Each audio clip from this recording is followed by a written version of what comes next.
আসসালামু আলাইকুম, কি অবস্থা সবার? আশা করি সবাই ভালো আছো। আরেকটা ভ্লগে ওয়েলকাম করছি সবাইকে। আর আজকের ভ্লগটা হচ্ছে আমার সারাদিন কি করা হয় যখন কেউ বাসায় থাকে না। তো এখানে দেখতেই পাচ্ছ আম্মু হচ্ছে শাক টাইপের একটা ঔষধি গাছ পরিষ্কার করছিল আর আমি ফালাকে খাওয়াচ্ছিলাম। তো এটার আসলে ভালো নামটা আমি জানি না, সেজন্য আমি আর বললাম না। তো এখানে আলু সিদ্ধ করা হয়েছে, এখন আলু ভর্তাও হয়ে গিয়েছে। আর এখানে আমি একটু দুধ ভাত খাচ্ছিলাম।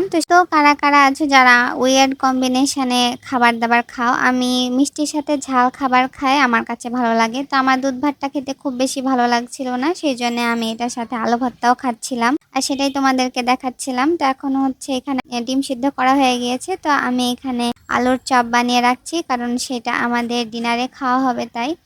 আর এই সেগুলা করতে করতে আর মরিচের ঝালে আমার হাত এত জ্বালা করছিল।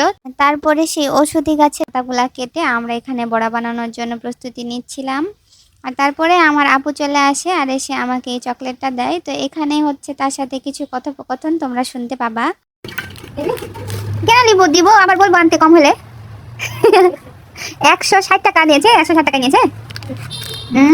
আগে এটার থেকে এই যে এত বড়টা ছিল 150 টাকা, আর এখন 160 টাকা। এতটুকু সিরিয়াসলি বারে বার খাই খাই খুলি।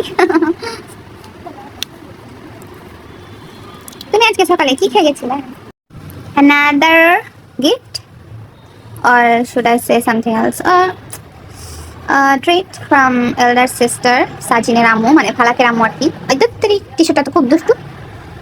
ক্রিম রোল, যেটা অর্ধেকটা ভাইয়া খেয়ে ফেলেছে, এখন আমি খাবো।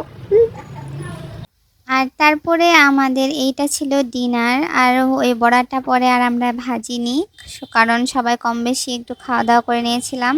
আর রাত্রে ঘুমানোর আগে দিয়ে আবারও দেখি অনেক সুন্দর বৃষ্টি হচ্ছে, তাই আবারও বাইরে এসে ভিডিও করতে শুরু করে দিলাম। কালকে দুপুর থেকে আজকে দুপুর পর্যন্ত আমি ভিডিও করেছি, আর এখন আমি সেটা এডিট করে তোমাদেরকে দেখিয়ে দিচ্ছি। আর দুপুরে কি যে হয়েছিল, আবার বৃষ্টি হচ্ছিল, তা আমি আবার ভিডিওটা তখন লম্বা করে ভিডিও করে ফেলেছিলাম। তো পরে আমি আর বাঁকা করিনি, বাঁকা বলতে সাইডে আর কি। আর এখানে এটা ছিল আমার দুপুরে আজকে লাঞ্চ, সবজি ভাত। আর তারপরে হচ্ছে আমার সুন্দর চাটনিটা বানাই, যেটা ছিল আমড়ার চোকা দিয়ে।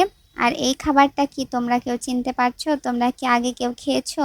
খেয়ে থাকলে আমাকে আগে কমেন্টে জানাও। তারপরে শোনো, এইটা হচ্ছে পাকা করলার বীজ, যেগুলা পেকে পেকে লাল লাল হয়ে যায়। আর আমার খেতে অনেক ভালো লাগে, কারণ এটা অনেক টেস্টি মিষ্টি লাগে খেতে। এখানে সেই পাকা করলা আর আলু সেদ্ধ করে এই সুন্দর ভর্তাটা আম্মু সেদ্ধ করে দেয়, আর সেটা আমি ভর্তা মাখিয়ে দিই। আর এভাবেই আমার কালকে দুপুর থেকে আজকে সন্ধ্যা হয়ে যায় এগুলো ভিডিও করতে করতে। তো এগুলাই হচ্ছে আমি করি, মাঝে ফালাককে খাওয়াই, ও খেলে। এই তো এইসব দিয়ে আমার সারাটা দিন পার হয়ে যায়। ছোট্ট একটা ভ্লগ শেয়ার করলাম। দেখা হচ্ছে নেক্সট ভিডিওতে। আজকের মতো এ পর্যন্ত। সবাই সুস্থ থাকো, ভালো থাকো, আল্লাহ হাফেজ, টাটা।